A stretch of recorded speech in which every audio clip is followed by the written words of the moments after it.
Mira, la discusión por el presupuesto nacional llega en un momento muy difícil para la economía. Obviamente que en una etapa recesiva no es sencillo elaborar un presupuesto de gastos y un cálculo de recursos, y menos en la Argentina. Yo creo que por ejemplo, el valor estimativo que se coloca de lo que se estima va a valer el dólar de acá a diciembre del 2019, si se hubiera puesto más alto, ya corremos a comprar dólares. Si se pone más bajo, se le dice al gobierno, bueno, pero ustedes están teniendo una expectativa excesivamente optimista. Y lo mismo pasa con las tasas de crecimiento, con las hipótesis de inflación. El kirchnerismo que había intervenido el INDEC funcionaba calculándolo por debajo la inflación estimada, por debajo el valor del dólar, y eso lo hacía adrede para generar un colchón de divisas que después administraba discrecionalmente, principalmente en Santa Cruz o en alguna otra provincia. En el caso del gobierno de Cambiemos hay una excesiva ingenuidad, si se quiere, en cuanto a los números que se plantearon, sobre todo para el 2018. En el caso del 2017 fue un año que estuvo más cerca de las expectativas macro que se planteaban en el presupuesto respecto a lo que terminó sucediendo.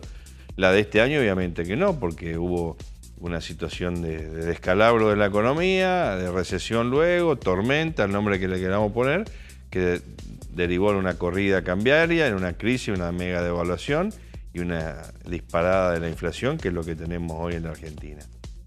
El presupuesto 2019, por primera vez en mucho tiempo, busca corregir lo que es un problema en nuestro país, que es que vivimos gastando más de la riqueza que generamos.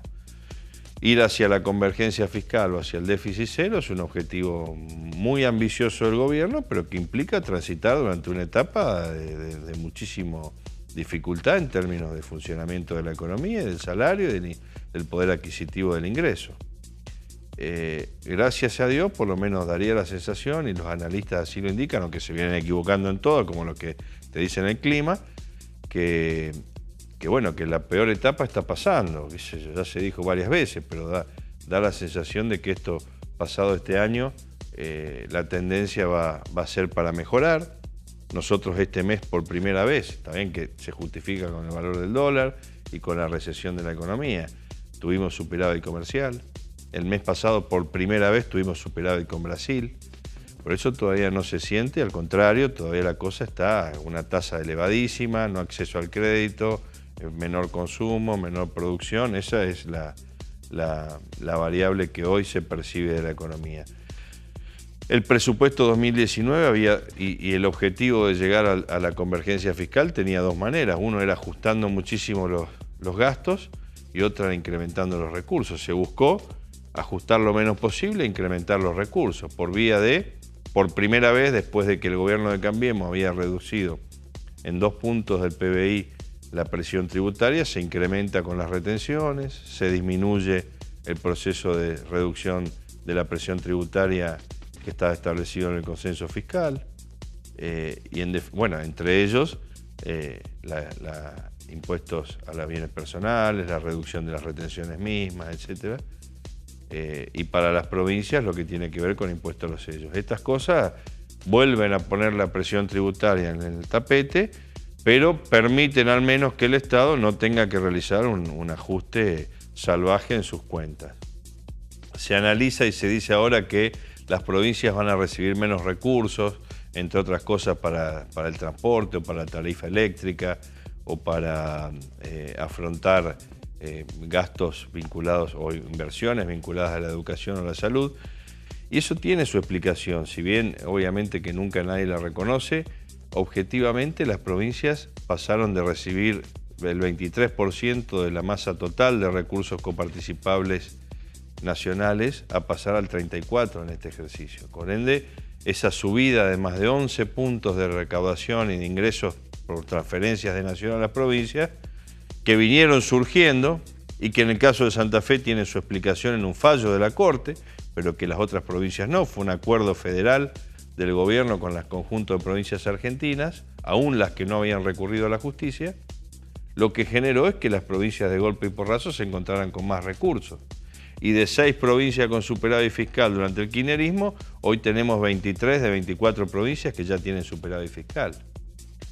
Y yo insisto con algo que repito siempre, porque también uno lo escucha a gobernadores de distintas provincias decir, bueno, yo tengo mis cuentas equilibradas. Claro, si la Nación te empezó a remitir un montón de recursos que vos antes no recibías.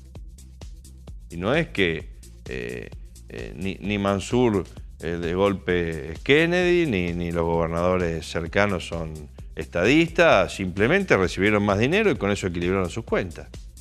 Y ahora cuando Nación le dice, bueno, pero yo estoy complicado porque yo les mandé un montón de recursos y ahora yo necesito, en función de este objetivo que me exige el fondo, que con una tasa razonable es la única manera de yo recibir financiamiento para un Estado que gasta más de lo que produce y no tiene más acceso al crédito internacional, ni puede emitir dinero porque la inflación está desmadrada, la única alternativa es esta, equilibrar las cuentas de una vez por todas, y como no puedo ajustar porque sería una variable de costo social elevadísima, necesito que ustedes también hagan un esfuerzo. Bueno, no, nosotros no podemos. Y esa es la situación que subyace o que está detrás del debate por el presupuesto.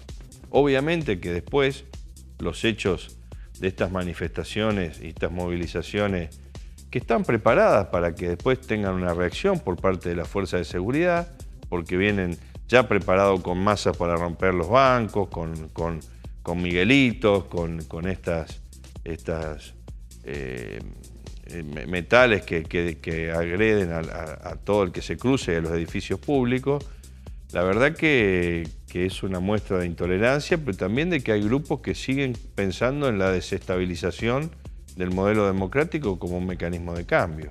No están pensando de qué manera se organizan para tener una alternativa que triunfe en las elecciones. Y también eso debilita a la oposición y debilita al sistema, porque hay muchos argentinos, uno escucha permanentemente, bueno, la verdad que yo confié en Macri y ahora me desilusionó, pero no sé a quién votar el año que viene, porque ninguno me dice nada que me convenza, no quiero volver hacia atrás, pero tampoco esto, la verdad, cometen demasiados errores, o terminan teniendo una mirada muy centralista desde Buenos Aires de todo, no tienen sensibilidad de lo que nos está pasando. Y tiene razón, porque la verdad que la realidad política argentina y la calidad del debate político se va yendo tan hacia abajo que hoy lo que estamos discutiendo es si la manifestación estaba infiltrada o no, y no estamos debatiendo que en democracia estas cosas no pueden suceder y que no podemos permitir. La verdad que rescato que independientemente del nivel de agresión de las manifestaciones que hubieron estos días en el Congreso de la Nación, haya funcionado igual una institución vital para la democracia como es el Parlamento. Y en eso destaco, bueno, la tarea de muchos oficialistas y opositores en que esto así sea. Y bienvenido que esto pueda proseguir en el Congreso, en el Senado, salga como salga, se sancione lo que el Ejecutivo pretende o se modifique. Así debe funcionar la democracia.